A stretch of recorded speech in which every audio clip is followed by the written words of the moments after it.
Hello, and thank you for joining us today on the Gentle Art of Crushing It show, where we focus on learning and sharing with our listeners all there is to know about how to create success in our lives. This show stands on the shoulders of giants. Our mission is to empower and inspire our listeners to create the life of their dreams whilst having a blast in the process. Let's celebrate life together. Welcome to the show. Welcome back to the Gentle Art of Crushing It podcast. My name is Randy Smith, and I will be your host today. And I'm really excited to have Calvin Lowe with us today. Calvin is the founder of PEACEquity. He's a multifamily real estate investor and syndicator, and he's been in the medical profession for over 30 years, and he is the medical director of emergency transport team at Children's Hospital Los Angeles. He's also an associate professor of clinical pediatrics at USC. So Calvin, welcome to the show. Really excited to have you here. Thanks, Randy. Appreciate the opportunity. Outstanding. Well, let's jump in. Calvin, can you tell the audience a little bit more about yourself and how you got to where you are today? Yeah. So as you said, I'm a full-time emergency medicine doctor at Children's Hospital Los Angeles. This is my 31st academic year or so. Going along, working hard, long hours. I'm trying to figure out what am I going to do for my retirement, right? I just need to accelerate my retirement. So I came along with one of my good friends, Steve Lowe from Vertical Street Ventures. He got me into multifamily apartment investing as a passive investor about a couple of years ago. And it has actually grown into now being an active investor as a real estate syndicator with PEACEquity with my wife and I. Fantastic. And, yeah, PEACEquity, just to tell you, it has special meaning for us because the first four letters of peace represent the first initials of our family. So Peggy, Elizabeth, Austin, and Calvin. So we help others along their journeys, along their passive income of family, peace of mind, and generational wealth. So that's what we're actually doing at this point. Yeah. Are you interested in real estate investing but don't know where to get started or think you don't have the time or money? Are you stuck in your W-2 because the golden handcuffs make it hard to walk away? If this sounds like you, check out impactequity.net and schedule some time to talk with the founder, Randy Smith. Randy went from massive income to leaving his W-2 through passive income, and he can help you do the same. www.impactequity.net. Yeah, very good. So it's interesting to run into medical professionals in this space. And I know as medical professionals, generally, they're higher income earners, but they're also somewhat tied to the clock and very strong metrics that activity is watched very closely to make sure that you're achieving efficiencies that need to be in place in the medical space. So what kind of challenges are there? Yeah, we have metrics that we have to conform to. Emergency department is all about efficiency, but we also want to do quality work, obviously, because we're dealing with life and death situations at times. But it's just the grind of working day in and day out because we're expected to produce. Working 30 years, I've had times where I was as the medical director of the transport team. One of my jobs is to fill in holes in the schedule. So there'll be times where I'm working a 24-hour shift, followed by an emergency department shift, which is like I had one stint. I was there for 72 hours straight. And I just and I was expected to stay longer. And I told one of my nurses on the transport team, I just need to go home. I just need to go home to see my wife, my kids. And, it was just so hard during that time because I thought, okay, well, I was like a yes man. I had to work more. I had to provide, thinking that I would work more, I would make more money, right? Because I had a big house at the time. Then what happens when you make more money? You get taxed more. And what was the net effect? Is not really much in terms of money or time. And all that time I lost, I could never get back. So that's why I went into space with multifamily real estate investing. I love that. Yeah. So it ties, I love how you tied the name of your business to your family as well, because at the core, we all certainly have aspirations and ambitions to become successful in our careers. But what I find more often than not is that after people reach a certain level of success and financial independence, the time freedom becomes a bigger and bigger piece of what they're striving for. And as an MD or as a doctor, I would imagine you guys are pushed to the limits even more just based on what you're sharing. So. Yeah, it is. I love what I do, though. Don't get me wrong. I love going in to all the relationships I've, made with the hospital. Phenomenal people that work there. But I live in Southern California, so I have to drive 30 miles in and out because I Orange County to LA. And if you've ever been to Southern California, you know how at least, if I have an afternoon shift ending at 2 to 3 o'clock, it's a good hour and a half minimum to get home. Unreal. And, yeah. And it's grueling. But I want to get to that point when we talk about freedom, a time where it's not when I have to work, it's when I want to work. So I think I would, most likely will cut back. I don't think I can, cut it cold turkey because, I love what I do. Yeah, no, that's awesome. I think that's one of the big benefits of being in the real estate space, especially while you're still working your W-2, is once you get to a position where a large portion of your monthly expenses are covered by your passive income, then all of a sudden you have more choices and you truly do get to choose what you're going to do with your time. And if you love your job, fantastic. But it opens up doors and provides opportunities that you didn't have when you were a slave to the W-2. You're absolutely right. It's just, I can foresee myself. People say, what are you going to do when you finally get to that point? I said, I have lots of things to do, I think, because stay active. Yeah, I want to stay active in the multifamily space. I love talking to people, meeting folks, great people like you in the space as well. So I'm looking forward to it. It just, it takes time. I'm still relatively new, but I know that just being humble and patient with what's going on, especially with the market, it's going as it is. It's always something on the horizon. We were at Best Ever Conference, and one of the themes was always keep your eyes on the horizon because it's not about today, right? It's about 5 years from now. And, property values are still going to be up. So there's always going to be something there that's going to be of value later on. And I love that you mentioned that too. Like so many people, we hear the Warren Buffett quote all the time: "Be greedy when other people are fearful, and fearful when other people are greedy." And people are afraid right now. Right. And when we're looking at opportunities today, and we're vetting them and going through a due diligence process, we're analyzing in today's market, but we're analyzing for an exit in 3 to 4 to 5 plus years from now. And if you look at any 5-year period of real estate values, more often than not, values increase over that 5-year period, certainly over 10-year periods. So we're in a unique situation where we're betting on the future, and the future looks very optimistic when you really take a look at the trends. So as you said, the trends, we have history behind us. So where else could it go but up? Well, it can go anywhere, but the trend is going to sure. It's going to go. There's always risk, right? When I talk to potential investors, there's always risk. But with real estate, as you know, it's more resilient and always less changes to market as time goes along. Okay. Well, let's dig into the journey a little bit. Obviously, you've seen tremendous success in the career. And from what I understand, you have somebody very close to you that was also involved very heavily in real estate. And you took a little bit different path, but I'd love for you to share with the audience kind of that journey that you got to witness somebody else doing, and then what kind of steered your direction towards something different, even though it's in the same period. So if you could dig into that, that'd be great. It's all about my mom. She's 90 years old. She's still active in the real estate space. She did it the hard way, but she's a hardworking woman. She lived the American dream. She had 4 boys, all very successful, 2 pharmacists, an attorney, and one world-renowned physician I like to joke about, But, growing up, she thought real estate was the place to be in, and she was so right.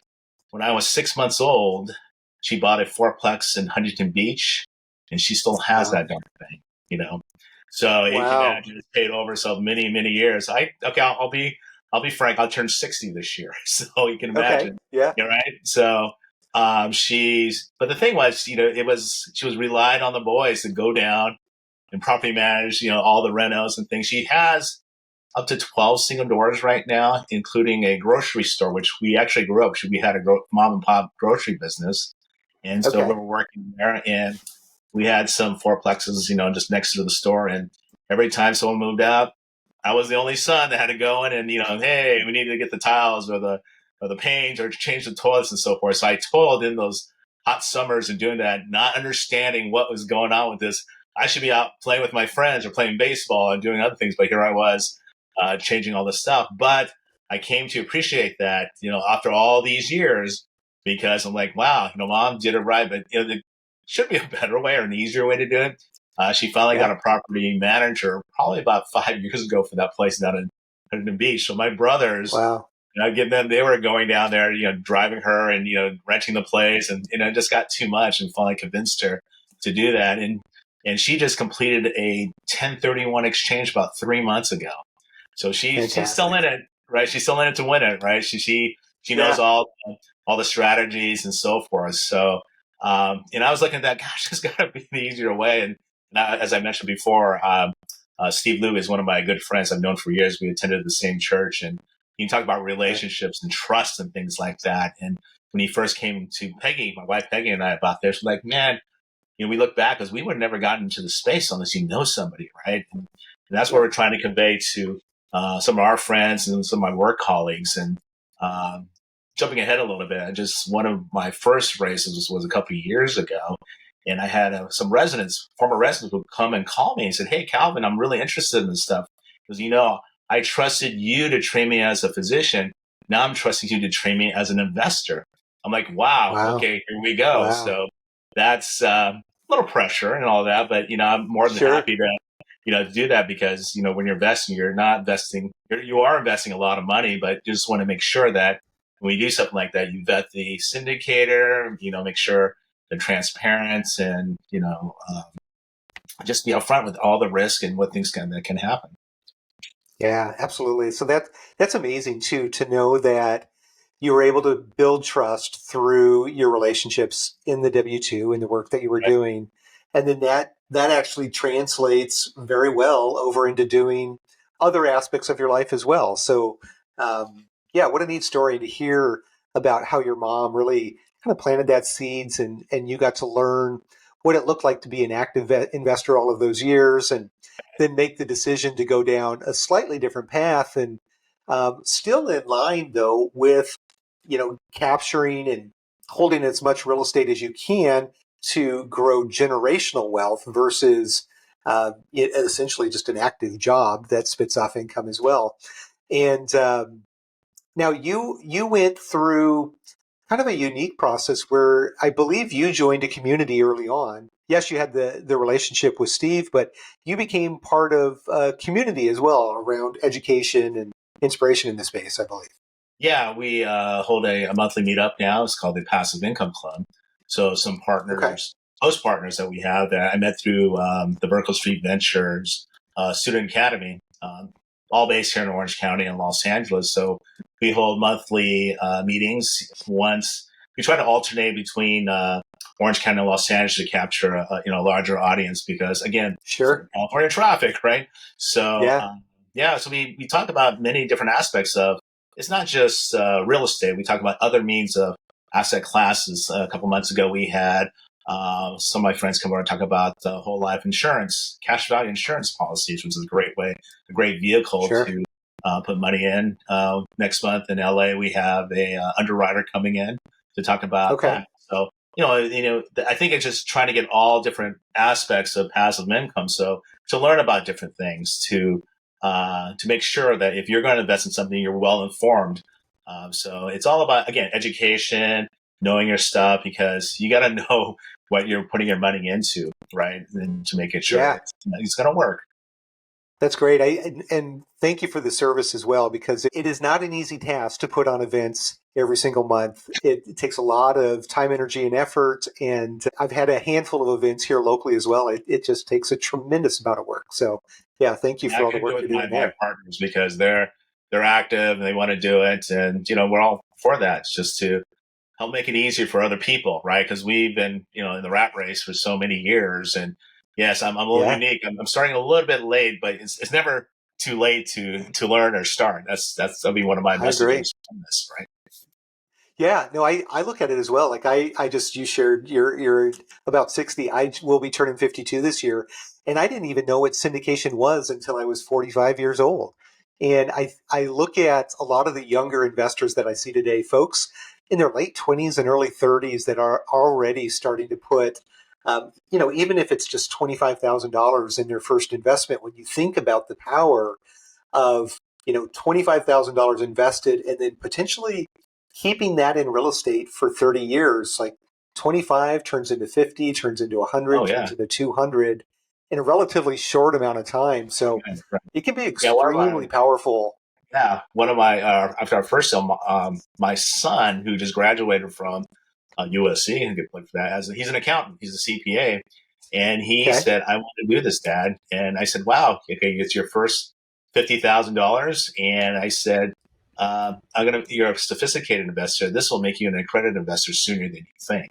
So No doubt. just he has the accountant's mind, right? So it validates what we're doing. So he sees the value in that. So that made I us love it. feel better about going down this route and said, "Yeah, okay, let's do it."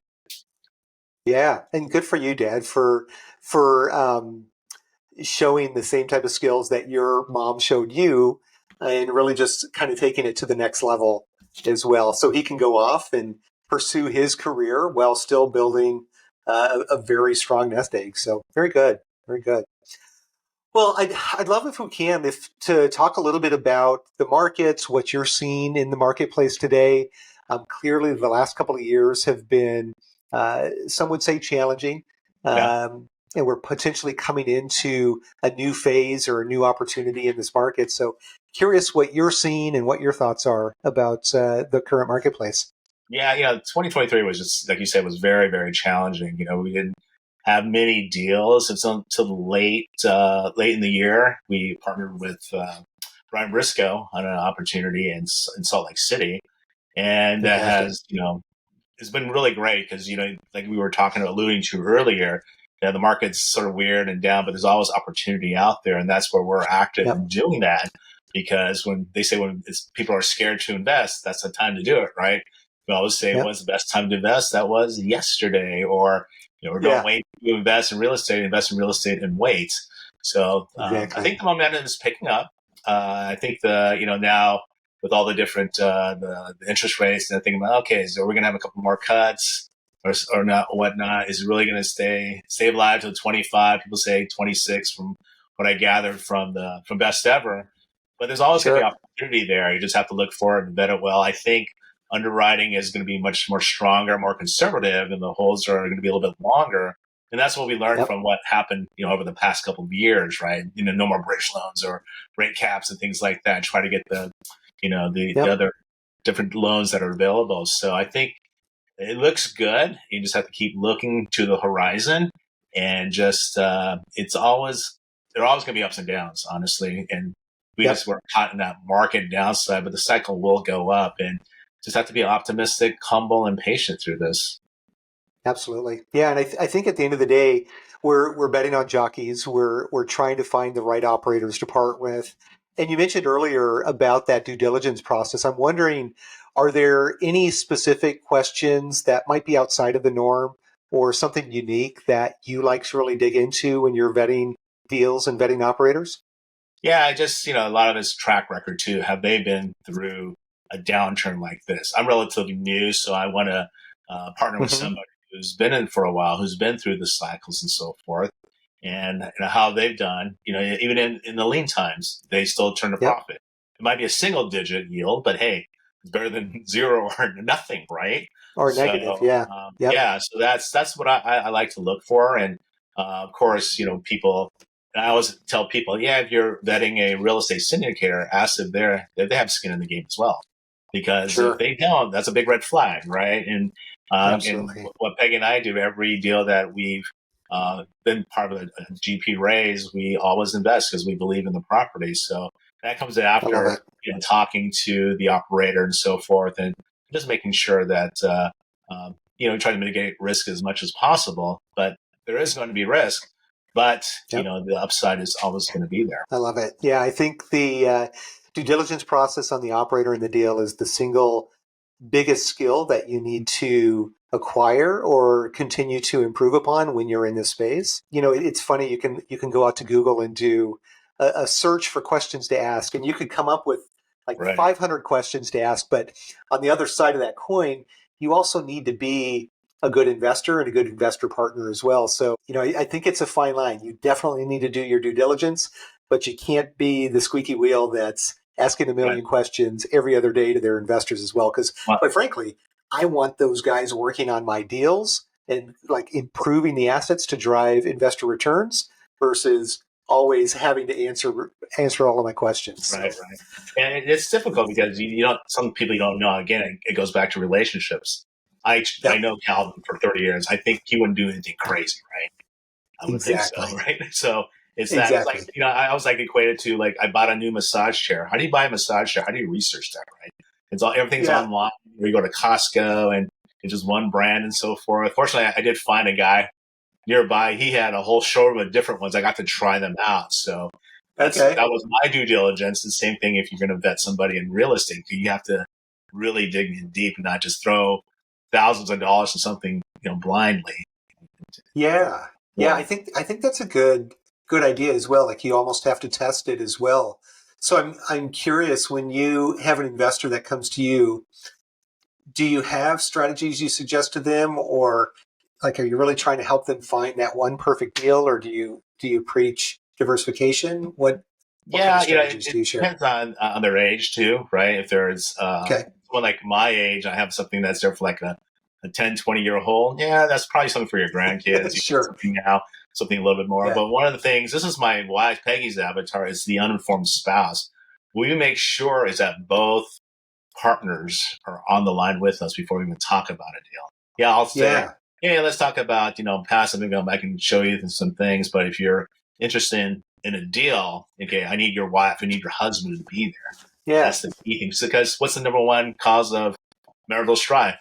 It's money, it's finances, right? Yeah. So I Yeah. don't want to be a part of that. I say I would rather not take your money if that's going to cause friction between you two, because we want happy Yeah. investors and to go down Yeah. that. So that's one of the big things from our side. I think that's when you shared that over lunch at the Best Ever Conference. That really caught my attention. I've not ever met with somebody in this space that actually does that, and I will openly ask to have um, spouses on the call, but more often than not, that doesn't occur. But I joke with my investors that I don't want my name to be a bad name in your household. Like I want my name to be a good name, that you're Right. excited about the things that we're talking about. So to have the spousal support and buy-in is so important. I've seen far too many relationships that go the bad direction because of financial problems, for sure. Yeah. Yeah. So, Yeah. Absolutely. but now you're in a unique situation too, and I joke that it's kind of the unicorn that everybody's chasing, where you are a high income W-2 income earner, and your wife doesn't work outside of the home, so she can actually claim as a real estate professional.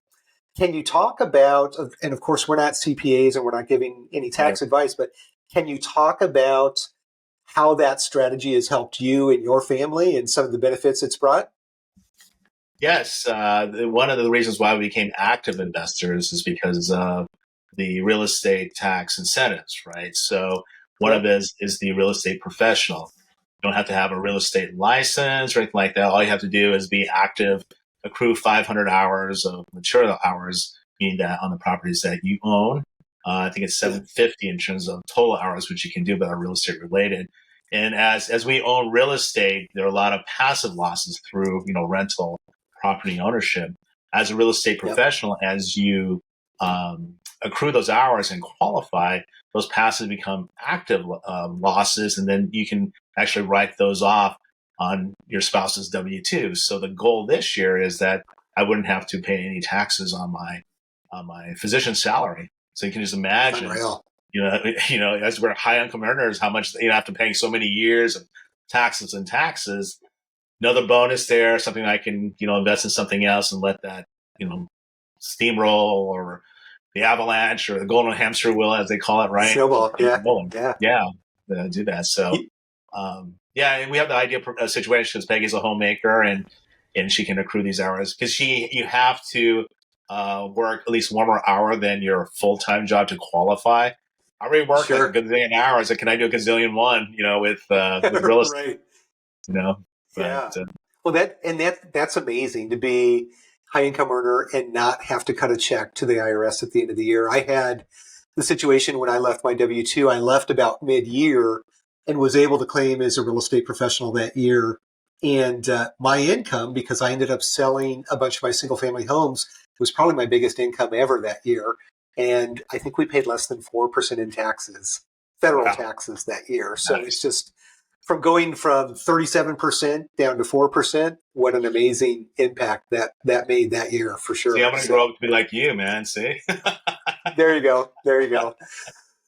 Well, very good. Well, this has been fun. I was excited when I met you at Best Ever Conference. Of course, I mentioned that I saw you at Vertical Street Ventures conference last year. You had a really great production and presentation of some Elvis impersonation skills. We won't get into that too much, but Well, it's called um, Elvis Tribute Artist. Okay, no, I corrected you that during lunch too. So okay, don't. okay, very good. Well, that was well, and I guess since we opened up the can of worms for the audience, there was a dinner event, and our very own Calvin Lowe came out and did a tribute, which was amazing in full garb, Thank you. I and appreciate that. Thank you it very was much. it was a really fun experience. I love it. I love it. Well, very good. Well, yeah, I think we've covered the items that I wanted to cover. And certainly, it was great, Calvin, to have you on the show. I do still have a few questions that I'd like to ask everybody before we wrap up. If you have just a couple of more minutes, Sure. outstanding. Well, let's jump in. So, as you know, this podcast is geared towards the new or newer passive investor. Um, so we've really tried to provide educational resources for them. And I'm wondering, is there any specific educational resource, whether it be a book or a podcast, that you would suggest to the newer passive investor? Yeah, for my avatar, the healthcare professional, it's a book that's an offshoot of Rich Dad Poor Dad. Actually, I have it right here. It's by Dr. Tom Burns. You can see it there. It's called Why Doctors Don't Get Rich. And Dr. Burns Wow. he also has the distinction of buying the very first published Rich Dad Poor Dad from a car Oh, no wash. kidding. That's a trivia question, or the answer to a trivia question. But Rich Dad Poor Dad is great, but this gives you a nice perspective from a doctor's standpoint or a healthcare professional standpoint, to where the grind, the work, why are we so unhappy, that type of thinking, where you can use the power of your money to, go through passive income streams and to go for this. So I give this I book love to it. all my trainee fellows that come in every year. I say, here, just read it. You may not be ready, but I'm just planting the seed in your head that, Good for you. just make your life easier, because I've been through the wars. I've been through the battles. I know what it's like. I love it. I love it. Yeah, I think that's amazing. Had you been given that book earlier in your career, Yeah, you might not be in the W-2 at this point, or you might be working many, many less hours, I suspect, right? absolutely. I'll be interviewing you on my. Soon enough, Calvin, soon enough, I'm sure. So, all right. Is there kind of a fun one? Is there a recent bucket list item that you've checked off your list, or one you're hoping to in the near future? Well, I've just been working so hard. It's funny because I like to do more traveling. I think my wife and I were just talking about Italy a couple of days ago. I'm just looking, Yeah. our daughter, you talking about how generations are different. She studied abroad in Switzerland. So she was there for a whole year. And one year we were going to Hong Kong and Japan. I said, let's compare how many countries we've been to, Lizzie. She's been to 30 and I've been to 7. I'm thinking there is something Wow. wrong here, right? Yeah. Something, either that or something really right about what you're doing, Calvin. So Right. No, that's true. congratulations. Yeah, I'm being Yeah. selfish. My wife says it's not about you, honey. I said, I know. Good reminder. Good reminder. So more travel then. Are there any specific trips that you're especially excited about? We're actually going to Cozumel with the kids in a couple months, so that's going to be really Oh, cool. fantastic. My daughter just got married a couple of weeks ago, and then Wow. our son just got engaged, so it's going to be really cool that everyone's going to be together. It's really, truly a family event. It's a neat season for me because it's different as you Yeah. go through different phases of your life, and I have adult children who are married or will be married, and it's really cool. I'm looking forward to that. Yeah. Well, congratulations. That's Thank amazing. you. All right. And then our final question I like to ask everybody, if you had $100,000 that you had to invest in the next 30 days and you Wow. could not invest it in one of your own deals, where would you place that capital? That's a good question. I would think, one of the things I'm trying to learn about, is all about education and thing.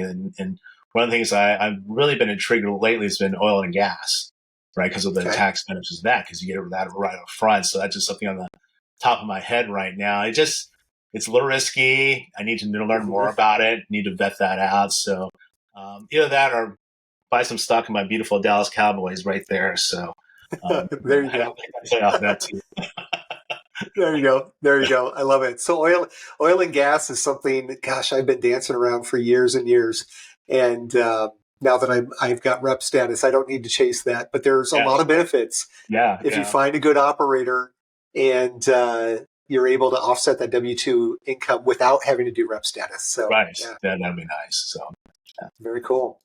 Well, Calvin, thank you so much. It's been a pleasure having you on the show. I think you brought a ton of value to the audience. Thanks so much for joining us today. Thank you, Randy. I really appreciate it. Thanks so much. Awesome. All right. And to the audience, as always, we encourage you to continue your education journey in the passive investing space. But more important than that, we encourage you to make a decision to invest in your first deal. Calvin and I are convinced that once you do, you'll wish you had started much, much sooner. So thank you again for joining today, and be sure to join us again next Thursday for another great episode of The Gentle Art of Crushing It. Thank you. Well, there you have it, ladies and gentlemen, another episode of The Gentle Art of Crushing It. It was an amazing episode. We know we sure learned a lot, and we hope you did as well. We want to take a second and thank you so much for viewing or listening to this episode. And please just know that we only ask for one favor, and that is to make this life magnificent. Thank you, and have a wonderful day.